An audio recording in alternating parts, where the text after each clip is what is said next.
네, 여러분 안녕하십니까? 저는 다산에듀 강사 권동서입니다. 우리가 전기기사 자격증 취득을 위한 수포자 기초수학을 같이 시작한 지 어느덧 10강에 도달했습니다. 시간 정말 빠르지 않나요? 누구는 이 10강까지 오는데 쉽고 빠르게 오시는 분들도 있었을 것이고, 누구는 조금은 어려워서 살짝 천천히 오시는 분들도 있을 것입니다. 하지만 결과는 어때요? 속도는 다를지언정 누구든지 간에 다 10강까지 도달했다는 게 중요한 것이죠. 이처럼 공부라고 하는 것은 상대적인 겁니다. 누구든 학습 환경이 좋고 학습 능력도 괜찮아서 조금 빨리 할 수 있는 반면에, 누구는 직장일과 학업을 병행함으로써 조금 딜레이 될 수 있다는 거예요. 그러니까 비교를 할 것이 아니라 나만의 페이스를 찾아서 내가 원하는 목표를 얻을 수 있을 때까지 꾸준히 앞으로 나아가는 것이 중요하다는 것입니다. 자, 이번 강의에서 배울 내용도 굉장히 중요한 내용을 다룰 겁니다. 그러니까 너무 겁먹지 마시고 제 말만 힘차게 따라와 주시면 되겠습니다. 준비되셨나요? 좋습니다. 지금부터 시작해 보시죠. 자, 먼저 첫 번째로 알아볼 것은 부등식입니다. 부등식. 부등식이라고 하는 것은 부등호를 이용해서 숫자나 문자, 식의 크기를 비교한 것을 말하게 됩니다.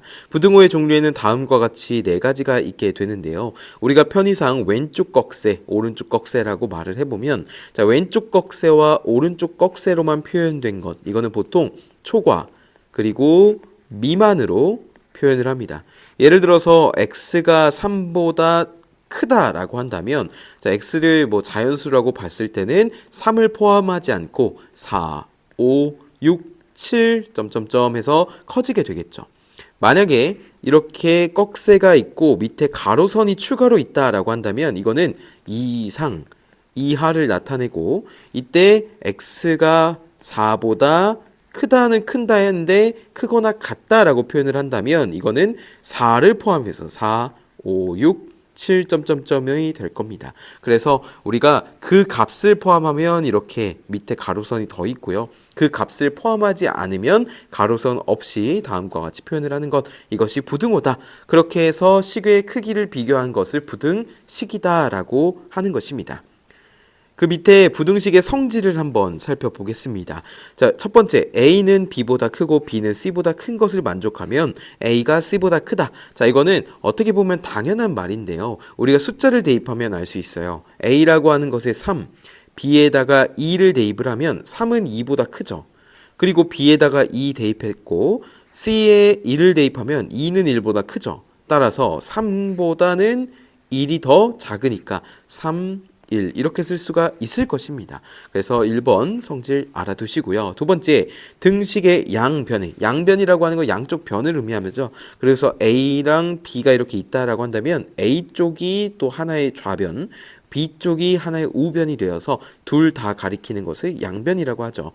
양변의 같은 양수나 음수를 뭐 플러스 2라든지 마이너스 3이라든지 양수나 음수를 더하거나 빼도 부등호의 방향은 어떻다고요? 바뀌지 않는다고요.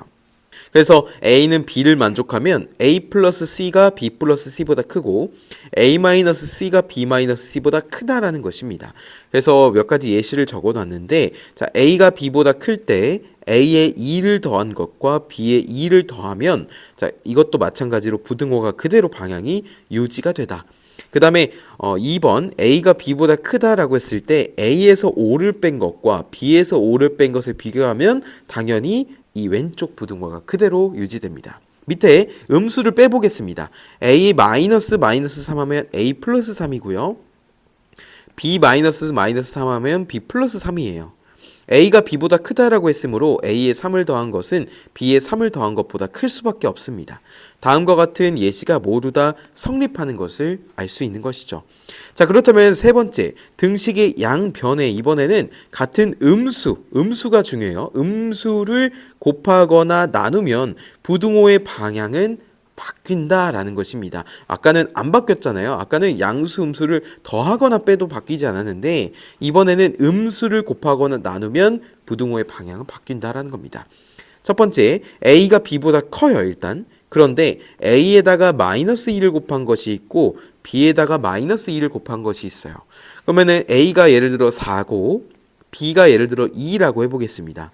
4에다가 마이너스 2를 곱하면 이거는 마이너스 8이 되고요. 그쵸? 그 다음에 b에다가 b가 2니까 2에다가 마이너스 2를 곱하면 이거는 마이너스 4가 됩니다.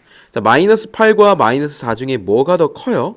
이게 더 크죠. 마이너스 4가 실수축으로 봤을 때 0에 가깝잖아요. 크기를 보는 것이 아니라 부호와 함께 봐야 되겠죠. 따라서 마이너스 4가 더 큰 값이니까 부등호의 방향은 왼쪽이었다가 오른쪽으로 이렇게 바뀌게 됩니다. 두 번째, a가 b보다 똑같이 큰 상태에서 a를 마이너스 3으로 나눈 거, 그리고 b를 마이너스 3으로 나눈 것을 비교하면 a가 원래 b보다 컸었는데 이 부등호가 오른쪽으로 바뀌게 됩니다. 좋습니다. 자, 네 번째, 등식의 양변에 이번에는 같은 양수. 자, 위에 세 번째 특징은 음수였어요. 근데 이번에는 양수를 곱하거나 나누면 부등호의 방향 어떻다고요? 바뀌지 않는다고요. 그래서 a가 b보다 크면 a를 5로 곱하든 b를 5로 곱하든 부등호의 방향은 바뀌지 않습니다. 두 번째 예시도 나눈 것이고요. 자, 다섯 번째, 절대값의 해를 보겠습니다. 물론 a가 0보다 큰 양수라고 가정을 하겠습니다. 자, x가 a보다 작은데요. 이때 x에 뭐가 있냐면 이렇게 평행한 두 개의 선이 존재합니다. 자, 이처럼 절대값이라고 하는 것은 어떠한 숫자의 그 크기를 의미하게 되는데 문자나 숫자를 적고 양쪽에 평행한 세로선 두 개를 그려주시면 됩니다. 자, 이렇게 표현하면은 이거는 예를 들어 x가 절대값이 2보다 작다라고 한다면 자, 이거는 그 크기가 2보다 작은 것을 의미해요. 근데 우리가 일반적으로 절대값에 마이너스 2를 하게 되면 이거는 크기가 2거든요. 절대값에 2를 해도 2입니다. 그렇기 때문에 절대값 x가 2보다 작으려면, 즉 크기가 2보다 작으려면 x의 범위가 다음과 같이 됩니다. 마이너스 2 x 2 이런 식으로 표현이 돼요. 예를 들어 숫자를 대입해 봐도 되겠죠. 마이너스 2보다 큰 숫자 뭐 있습니까? 마이너스 1이죠. 마이너스 1은 그 크기가 1인데 2보다 작습니다. 성립하고 0도 성립하고 1도 성립하고. 그 다음에 두 번째 예시를 볼게요. 자, 두 번째 예시를 보면 아까랑 조금 다른데요. 아까는 등호에 선이 없었는데 이번에 생겼어요. 즉 자기 자신의 값도 표현해달라라는 것이죠. 마이너스 2는 크거나 작거나 같다. 무엇보다 x. 그 다음에 x는 작거나 같다. 2보다. 이렇게 표현을 할 수가 있겠습니다.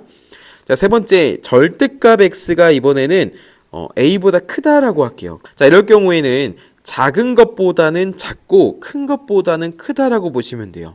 작은 것은 아까 전에 마이너스 2와 2 중에 뭐가 작았어요? 마이너스 2가 작았죠. 따라서 마이너스 2보다는 작고 큰 2보다는 크다.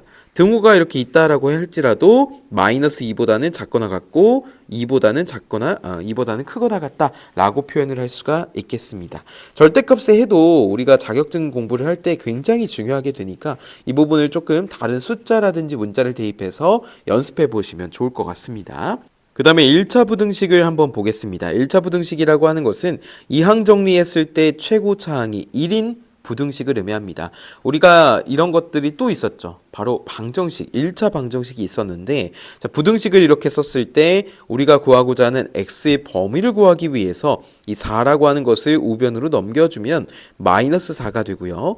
양변을 2로 나눠주면 마이너스 2가 됩니다. 따라서 이렇게 넘겨주고 x는 마이너스 2보다 크거나 같다라는 결과값을 도출하는 것. 이때 최고 차항을 보시면 다 1차항인 것을 알 수 있습니다. 1차 부등식이라고 해요. 그래서 자, 그 다음에 여기 3번이 조금 혼동이 되실 수 있어요. 처음 보는 유형이실 수도 있는데 다음과 같이 계산하시면 됩니다.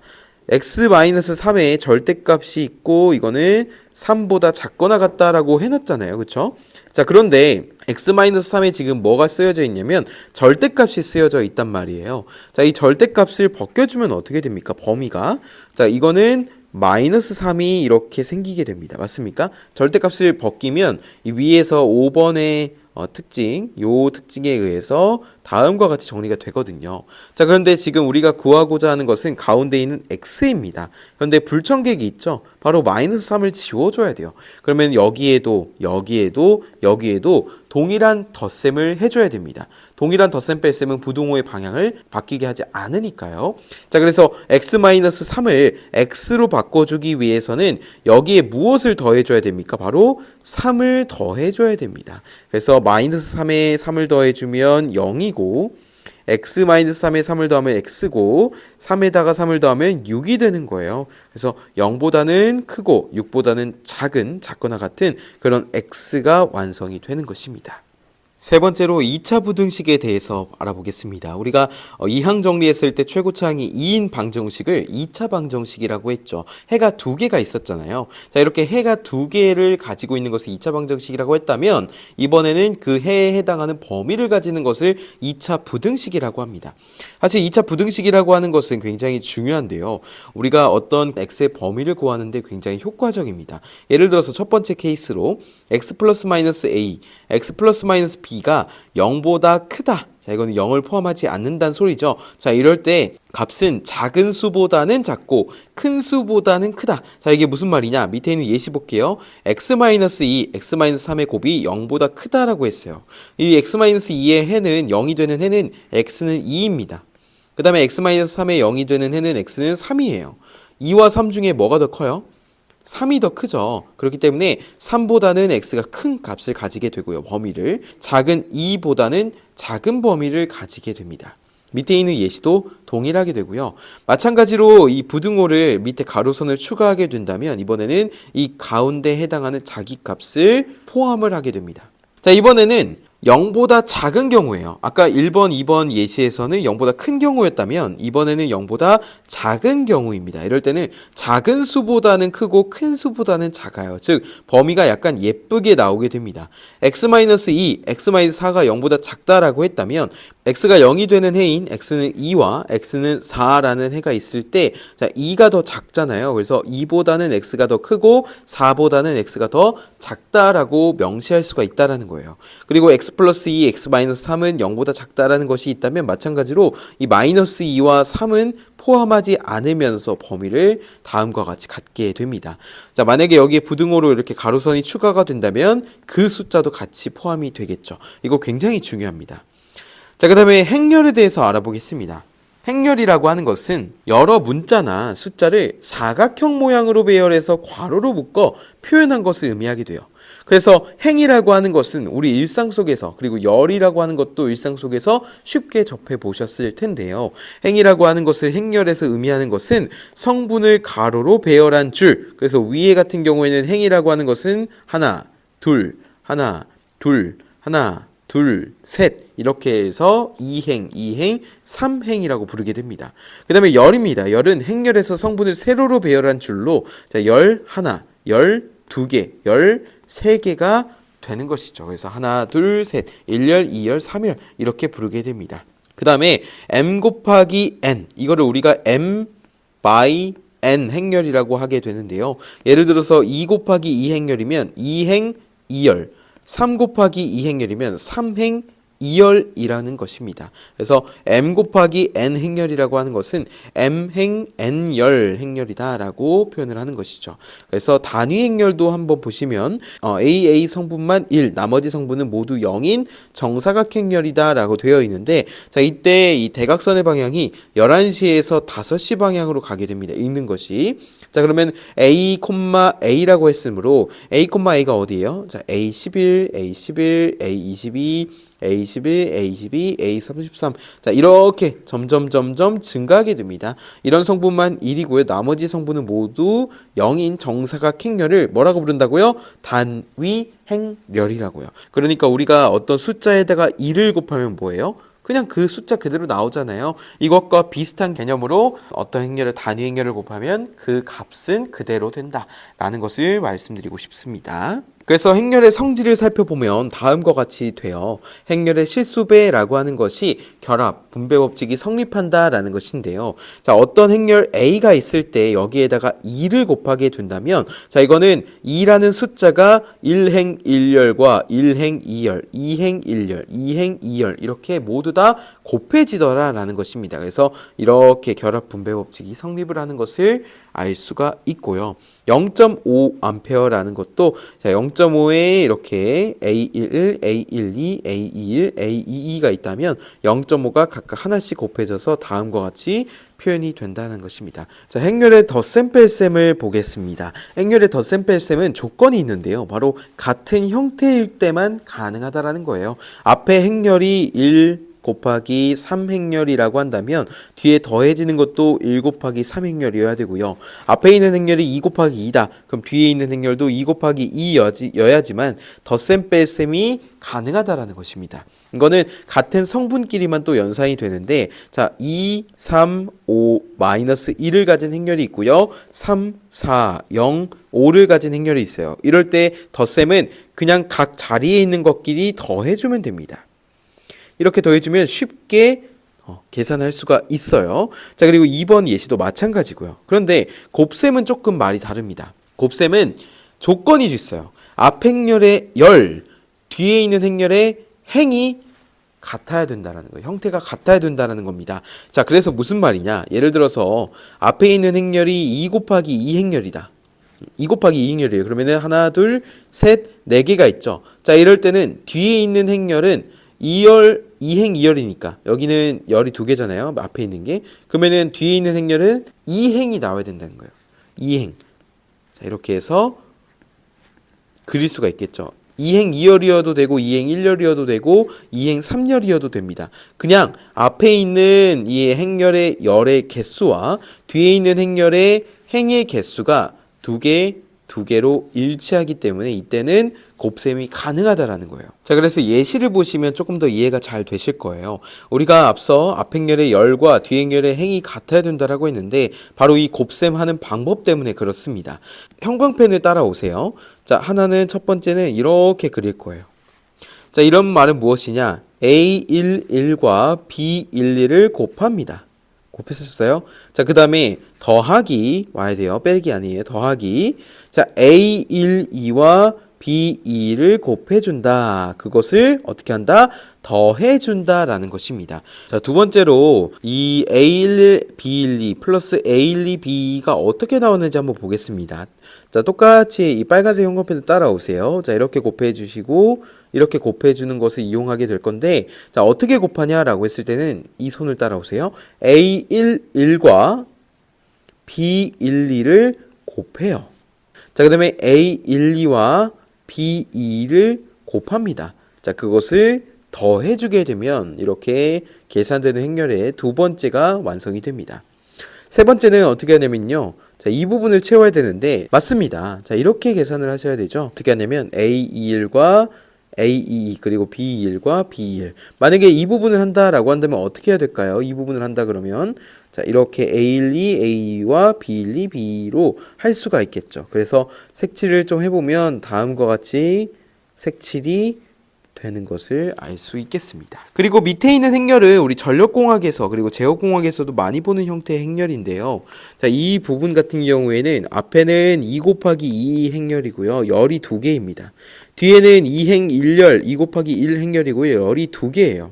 행이 2개예요. 그래서 앞에 있는 행렬의 열과 뒤에 있는 행렬의 행이 같으니까 이럴 경우에는 우리가 행렬의 곱셈이 가능하다라고 판단할 수가 있게 되는 것이죠.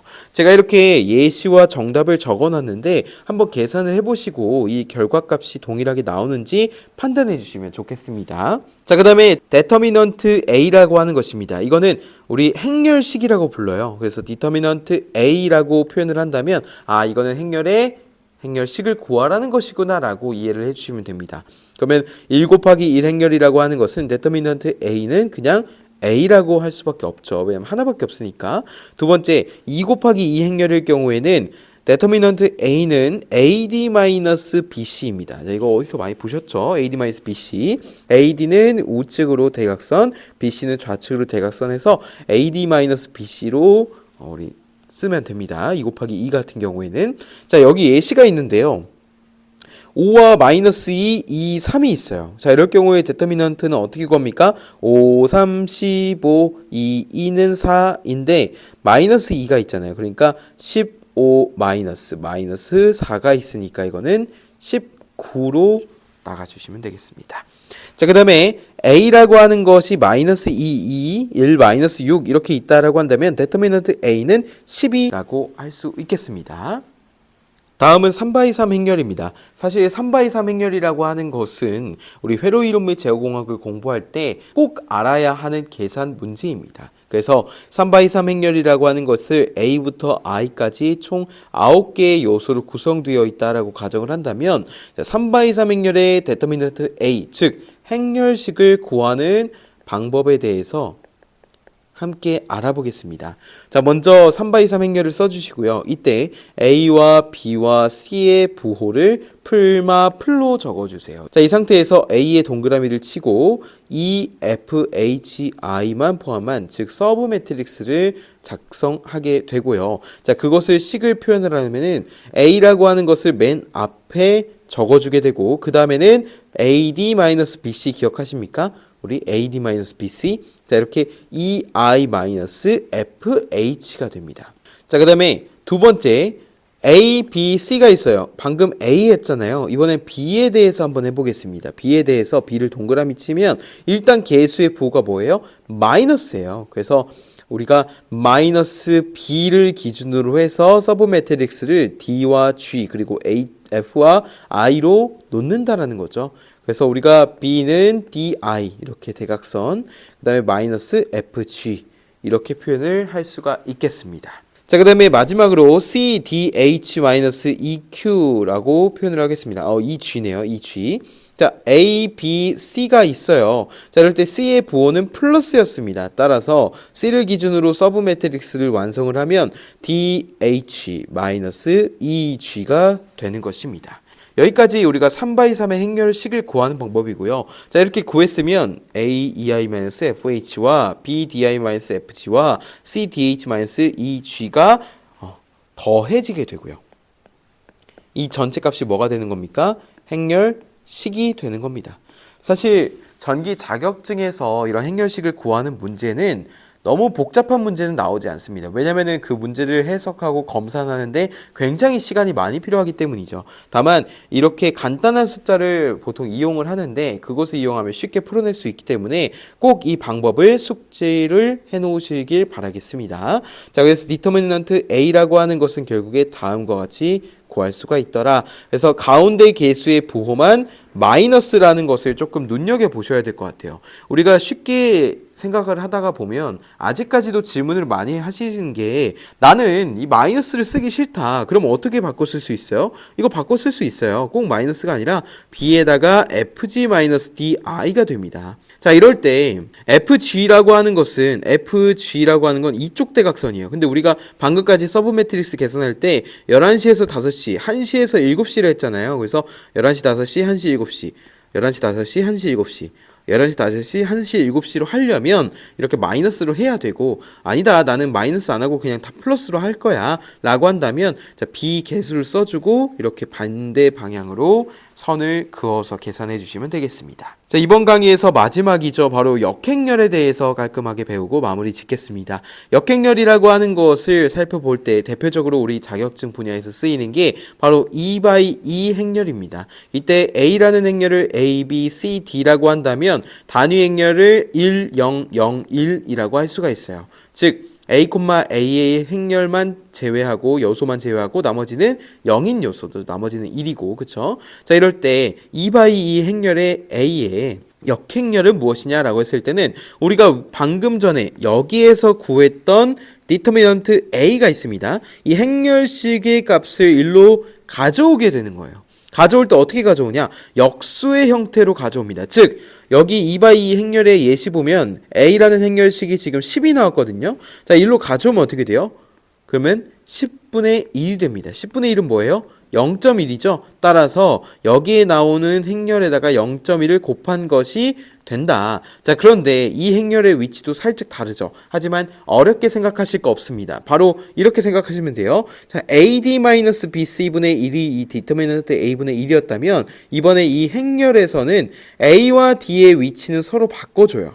A와 D의 위치는 서로 바꿔주고 자, 그 다음에 B와 C는 위치는 바꾸지 않지만 부호를 바꿔줘요. 아, A와 D는 위치만 바뀌고 부호는 안 바뀌고 B와 C는 위치는 안 바뀌고 부호만 바뀌는구나 라고 이해할 수 있겠습니다.